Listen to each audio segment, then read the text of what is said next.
하나님의 은혜와 사랑과 평강이 이 시간 충만하기를 주의 이름으로 축복합니다. 우리 큰딸 예림이가 태권도를 다니고 있는데 태권도 다니기를 엄청 싫어합니다. 억지로 다니고 있죠.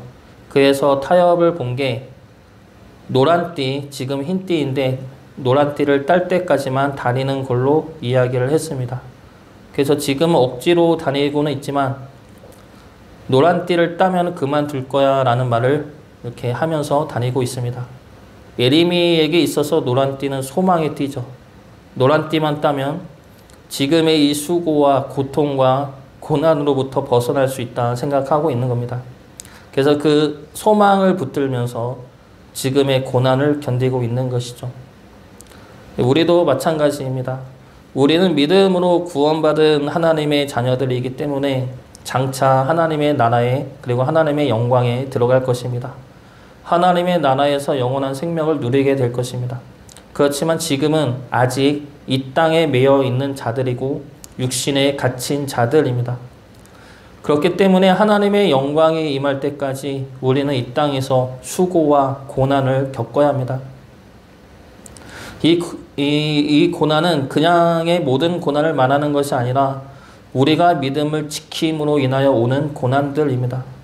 또는 환난 속에서 우리 믿음을 붙듦으로 인해 겪게 되는 고난들이죠. 그러나 지금의 이 고난들은 장차 나타나게 될 영광과는 비교할 수가 없습니다. 18절 말씀 보겠습니다. 생각하건대 현재의 고난은 장차 우리에게 나타날 영광과 비교할 수 없도다. 지금의 고난과 비교할 수 없을 만큼의 크고 찬란한 영광이 우리에게는 약속되어져 있습니다. 그때가 되면 지금의 고난과 아픔과 눈물이 전혀 기억나지 않을 만큼의 기쁨과 평안을 누리게 될 것입니다.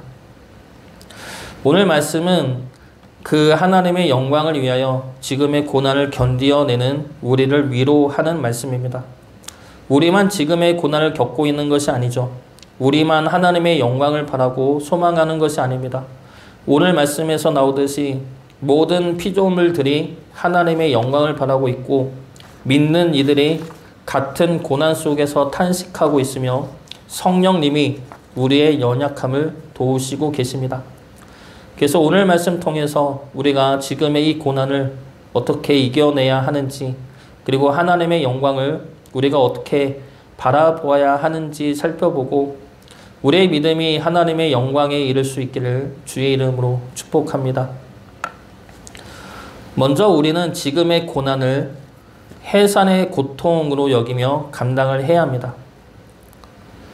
우리가 하나님의 영광을 바라듯이 이 땅의 모든 피조물들도 하나님의 영광을 바라고 있습니다. 피조물들은 아담의 타락 이후에 심판을 받았습니다. 그래서 피조물들 역시 죽고 썩어지게 되죠. 그런데 이것이 자연스러운 것이 아니라 심판이라는 겁니다. 그렇기 때문에 피조물들 역시 하나님의 아들들을 기다리며 지금의 고난을 견디어내며 탄식하고 있는 것입니다. 19절 말씀 보겠습니다. 피조물이 고대하는 바는 하나님의 아들들이 나타나는 것이니 여기서 말하는 하나님의 아들들은 믿는 우리들을 말합니다. 지난주에도 보았듯이 하나님의 자녀들이라고 말하지 않고 하나님의 아들들이라고 말한 이유는 아들이 그 당시 아들이 양자된 개념으로 상속받을 수 있는 그것을 드러내기 위함이죠. 그래서 하나님의 아들들 믿는 우리들은 하나님의 나라와 그리고 하나님의 영광을 유업으로 받을 수 있는 상속자들입니다. 그래서 요한계시록에서도 보았듯이 하나님의 아들들이 나타난다는 것은 믿는 이들이 나타난다는 것은 세상의 종말인데 이 세상의 종말은 악인을 향한 하나님의 심판이 아닙니다.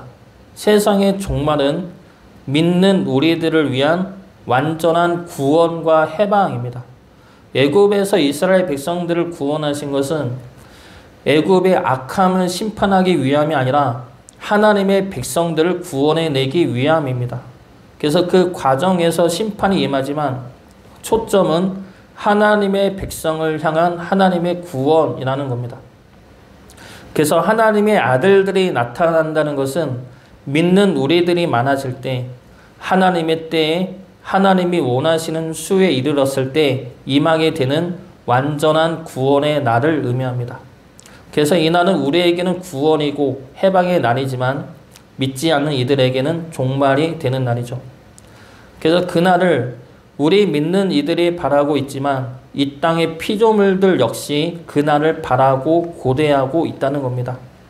그렇기 때문에 피조물들이 지금 겪고 있는 고난에 탄식하는 것은 그냥 고통과 절망의 탄식만은 아닙니다. 22절 말씀 보겠습니다. 피조물이 다 이제까지 함께 탄식하며 함께 고통을 겪고 있는 것을 우리가 아느니라.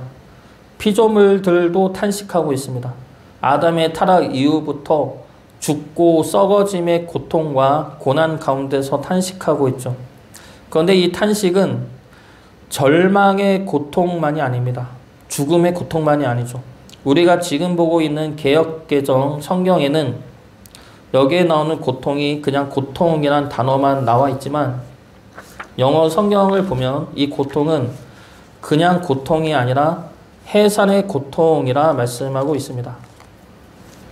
영어로는 읽지 않겠습니다. 네, 세번역 성경에도 이 고통을 해산의 고통이라 기록하고 있습니다. 세번역으로는 한번 읽어보겠습니다. 모든 피조물이 이제까지 함께 신음하며 함께 해산의 고통을 겪고 있다는 것을 우리는 압니다. 예, 세번역으로 읽어본 22절 말씀이죠. 그래서 22절에 나오는 이 고통은 그냥 고통이 아니라 해산의 고통을 의미합니다. 그래서 이 고통은 죽음의 고통이 아니죠. 썩어짐의 고통이 아니라 생명의 고통이고 소망의 고통이라는 겁니다. 우리가 겪고 있는 고난 역시 마찬가지이죠. 우리의 고난은 고통과 아픔만을 주기 위한 고난이 아닙니다. 생명을 보기 위한 해산의 고통이기 때문에 소망의 고통이 되는 것이죠. 고난 끝에 생명과 기쁨이 있는 것을 믿는 고통입니다. 우리가 보통 힘든 일을 겪고 있는 이들에게 하나님의 뜻이 있을 거야, 하나님이 역사하실 거야 라는 위로의 말을 쉽게 할 때가 있습니다. 저도 힘들고 어려울 때 이러한 말들을 가족들에게 많이 들었는데 하나님이 단련시키는 과정일 거야, 하나님이 더 크게 쓰시려고 그러는 거야. 그러면 내가 힘들 때는 그 말들이 위로가 되지 않고 분노가 됩니다. 그 말들이 맞다는 것을 알면서도 인정하기가 싫은 것이죠. 고난은 고난이지, 아픈 건 아픈 거지 무슨 축복의 고난이 어디 있어, 이런 생각에 화가 더 나게 됩니다. 그런데 그 고난이 지나가고 나서 돌아보면 하나님이 고난을 허락하신 이유를 알게 되죠. 그리고 그 고난이 더 나은 축복의 길을 위한 가정이었고 그 고난 속에서도 하나님이 붙들어 주셨다는 것을 알게 됩니다. 고난을 겪을 때는 모르지만 겪고 나서는 알게 되는 것이죠. 그러므로 우리가 고난을 겪을 때는 그 고난의 의미를 부여하기보다는 그 고난 가운데 버티고 견디는 것에 집중을 해야 할 것입니다. 고난에 지지 마시고 고난을 버티고 견디어내면 그 고난은 지나가게 될 것입니다. 그리고 고난이 지나간 후에는 주님이 예비하시고 인도하시는 생명과 축복과 은혜의 자리에 서게 될 것입니다. 이 땅에서 겪게 되는 고난을 견디어내어 하나님의 영광에 이를 수 있기를, 그때 우리의 모든 수고와 고통이 위로와 기쁨이 될 수 있기를 주의 이름으로 축복합니다. 두 번째로 지금의 고난은 믿음으로 인내하여야 합니다. 23절 말씀 보겠습니다. 그뿐 아니라 또한 우리 곧 성령의 처음 익은 열매를 받은 우리까지도 속으로 탄식하여 양자될 것 곧 우리 몸의 속량을 기다리느니라. 피조물이 하나님의 영광을 바라고 있듯이 우리 믿는 이들도 하나님의 영광의 때를 바라고 기다리고 있습니다. 지금은 완전한 구원이 아니죠. 하나님의 때에 우리는 완전한 생명을 누리게 될 것입니다. 그것이 우리에게는 소망이고 그리고 우리가 구하여야 할 소망입니다. 그런데 문제는 그 소망이 우리 눈에 보이지가 않는다는 것이죠. 우리 사람들 대부분은 눈에 보이는 것을 바라며 기도합니다. 왜냐하면 보지 못한 것에 대한 간절함이 잘 생기지 않기 때문이죠. 반면에 눈에 보이면 간절함이 생깁니다. 그래서 더 바라게 되죠. 선악과도 보았으니까 보암직하고 먹음직한 겁니다. 보지 않으면 먹고 싶은 마음도 생기지 않죠. 보았으니 먹고 싶은 겁니다. 자녀가 없는 부모 눈에 이쁜 아기들이 보이면 아이를 바라게 되죠. 가난한 이들에게 부자들의 모습이 보이면 돈을 바라게 됩니다. 우리 애들하고 마트 같은 데를 가면 장난감 코너를 일부러 피하려고 합니다. 그 코너에 가서 장난감이 보이면 애들이 사달라고 하기 때문이죠. 그래서 웬만하면 장난감 코너를 피하면서 다니게 됩니다. 이렇게 눈에 보이니까 욕구가 생기는 것이죠. 그런데 이것은 달리 말하면 우리 마음이 눈에 보이는 것을 바라게 된다는 겁니다. 그런데 눈에 안 보이면 어떻습니까? 눈에 안 보이는 것을 바라보고 구하라 하면 간절함이나 갈급함이 생기지가 않습니다. 우리에게 임하는 하나님의 나라와 영원한 생명과 하나님의 영광이 그렇습니다. 그것은 우리 눈에 보이지가 않죠. 그래서 우리가 어떻게 상상할 수도 없습니다. 막연히 좋고 막연히 평화롭다 생각을 하지만 그것이 어느 정도까지 가늠을 할 수가 없습니다. 그래서 필요한 것이 믿음이죠. 믿음으로 바라보아야 한다는 겁니다. 24절과 25절 말씀 보겠습니다. 우리가 소망으로 구원을 얻었으며 보이는 소망이 소망이 아니니 보는 것을 누가 바라리요. 만일 우리가 보지 못하는 것을 바라면 참음으로 기다릴지니라. 우리가 품어야 할 소망은 이 땅의 것이 아니고 우리 눈에 보이는 것이 아닙니다. 보지 못하는 것을 바라면서 참음으로 기다려야 할 소망이죠. 그래서 어렵습니다. 그래서 좁은 길이라 말씀하시는 것이죠. 믿음으로 밖에 품을 수 없는 소망이기 때문입니다. 광야 40년 동안 이스라엘 백성들을 먹인 것은 하늘에서 내리신 만나, 하늘에서 내리는 만나였습니다. 만나는 눈에 보이죠. 눈에 보이기 때문에 만나를 챙겨두고 저장해 두고 싶어 합니다. 그러나 이들이 붙잡아야 할 것은 눈에 보이는 만나가 아니라 만나를 주신다는 하나님의 말씀이죠. 만나는 없을 수 있어도 이스라엘 백성들을 돌보신다는 하나님의 말씀이 있는 한 하나님은 어떻게든 그들을 보살펴 주셨을 것입니다. 이스라엘 백성들이 광야를 걸으면서 광야를 보면 불만이 나오고 원망이 나옵니다. 광야길을 걷기만 하면 힘들고 지치죠. 그러나 그 힘든 광야길을 걸어야 하는 이유가 무엇입니까? 눈에 보이지는 않지만 하나님이 약속하신 축복의 땅이 준비되어 있기 때문입니다. 눈으로 보기 위해서는 광야길을 끝까지 걸어가야 합니다. 하나님의 말씀을 믿고 하나님의 인도하심을 따라 걸어가야 하죠. 그래서 우리는 눈에 보이는 영광을 보고 걷는 자가 아니라 하나님의 말씀을 믿고 걷는 자들인 것입니다. 눈에 보이지 않기에 불안하고 의심되고 염려될 수가 있습니다. 그러나 지나고 보면 가장 분명하고 확실한 것이 하나님의 말씀이고 우리를 향한 하나님의 사랑입니다. 우리를 사랑하는 능력의 하나님을 믿으심으로 이 땅에서의 고난을 이겨내시기를 주의 이름으로 축복합니다. 마지막으로 지금의 고난을 성령님의 도우심으로 이겨내야 합니다. 성령님도 우리를 도우시죠. 우리의 연약함을 도우시는데 우리의 연약함이 무엇입니까? 기도할 바를 알지 못한다는 것입니다. 어떻게 무엇을 기도해야 하는지를 알지 못한다는 것이죠. 그런 우리들을 위해 성령님이 친히 기도하고 계십니다. 26절 말씀 보겠습니다. 이와 같이 성령도 우리의 연약함을 도우시나니 우리는 마땅히 기도할 바를 알지 못하나 오직 성령이 말할 수 없는 탄식으로 우리를 위하여 친히 간구하시느니라. 성령의 말할 수 없는 탄식은 우리를 사랑하시기 때문에 우리의 연약함을 너무나 잘 아시기 때문에 나오는 탄식입니다. 이 탄식은 이러한 탄식이죠. 우리 예림이가 태권도를 다니는데 태권도를 보는 이유가 운동을 통해 자신감을 얻으면 사회 활동을 잘 하지 않을까라는 기대로 보낸 것입니다. 그런데 에리미가 태권도를 가기 싫어 올 때가 있습니다. 그러면 그래도 태권도 다녀야지. 네가 밖에서 말을 잘하면 태권도를 안 보내 라는 말을 하고 싶지만 동시에 태권도 가기 싫은 예림이 마음도 이해가 되는 겁니다. 태권도 다니는 것이 어색하고 두려울 텐데 그래도 엄마 아빠가 가라고 해서 억지로 가고 있지만 그것이 얼마나 힘들고 피곤할까 이해가 가고 안쓰러운 겁니다. 그러면 어떡합니까? 그냥 말없이 안아주는 것이죠. 말을 할 수가 없는 겁니다. 이것이 말할 수 없는 탄식이죠. 우리가 마라톤을 한다고 생각을 해봅시다. 그러면 계속해서 달려야 하죠. 끝까지 달려가야 합니다. 그런데 달리는 도중에 너무 힘들어서 우리가 주저앉으면 어떻게 됩니까?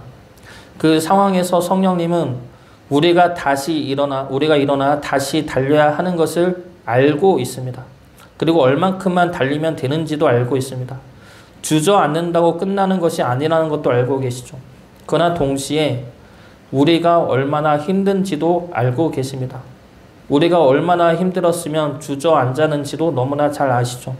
그래서 우리가 주저앉으면 말할 수 없는 탄식으로 우리를 안아주시는 겁니다. 빨리 일어나라 하지 않으시고 말없이 우리 아픔에 공감하시고 그리고 우리를 대신해 기도를 해 주신다는 것입니다. 그리고 때가 이르렀을 때 우리가 성령님의 음성을 들을 마음이 되었을 때 우리에게 말씀하시어 우리를 생명의 길로 다시 인도하시는 겁니다.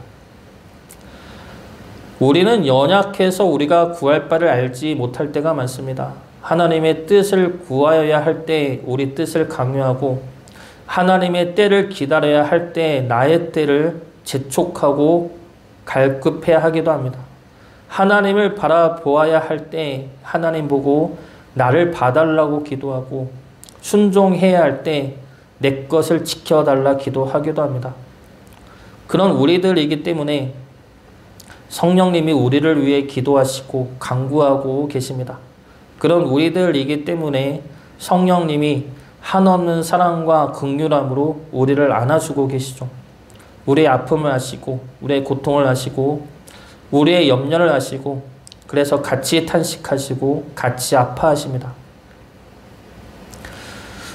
선지자 엘리야는 바알 선지자와 싸워 승리하지만 왕비 이세벨의 추격을 당합니다. 하나님의 능력이 임했는데도 백성들은 변하지 않습니다. 왕과 왕비는 하나님의 능력 앞에서 더욱더 하나님을 멸시하고 엘리야를 죽이려 합니다. 엘리야는 그동안 고생했던 것들에 대한 보상도 없이 더 심한 죽음의 위기에 처합니다. 이에 엘리야는 하나님께 자신을 죽여달라 기도를 하죠. 열왕기상 19장 2절부터 8절까지 말씀입니다. 이세벨이 사신을 엘리야에게 보내 이르되 내가 내일 이맘때에는 반드시 내 생명을 저 사람들 중 한 사람의 생명과 같게 하리라. 그렇게 하지 아니하면 신들이 내게 벌 위에 벌을 내림이 마땅하니라 한지라. 그가 이 형편을 보고 일어나 자기의 생명을 위해 도망하여 유다에 속한 브엘세바에 이르러 자기의 사환을 그곳에 머물게 하고 자기 사신은 광야로 들어가 하룻길쯤 가서 한 로뎀나무 아래에 앉아서 자기가 죽기를 원하여 이르되 여호와여 넉넉하오니 지금 내 생명을 거두시옵소서. 나는 내 조상들보다 낫지 못하니이다 하고 로뎀나무 아래에 누워 자더니 천사가 그를 어루만지며 그에게 이르되 일어나서 먹으라 하는지라. 본즉 머리밭에 숯불에 구운 떡과 한 병 물이 있더라. 이에 먹고 마시고 다시 누웠더니 여호와의 천사가 또다시 와서 어루만지며 이르되 일어나 먹으라. 내가 갈 길을 다 가지 못할까 하노라 하는지라. 이에 일어나 먹고 마시고 그 음식물의 힘을 의지하여 40주 40야를 가서 하나님의 산 호렙에 이르니라. 자신을 죽여달라는 엘리야의 기도에 하나님이 어떻게 응답을 하십니까? 자신을 죽여달라는 엘리야의 기도에 하나님은 천사를 보내시고 떡과 물을 내려주십니다. 그리고 엘리야를 어루만져 주시죠. 그리고 호렙산에까지 가게 하십니다. 이것이 성령님의 도우심입니다. 우리의 절망과 아픔을 성령님은 아시고 어루만져 주십니다. 그리고 우리가 힘을 내 하나님의 영광에 이르기까지 우리의 연약함을 도와주십니다. 성령님이 함께 하시어 우리를 도우시는 그 은혜와 축복을 늘 기억하시어 성령님과 함께 이 땅에서의 고난을 이겨내시기를 주의 이름으로 축복합니다.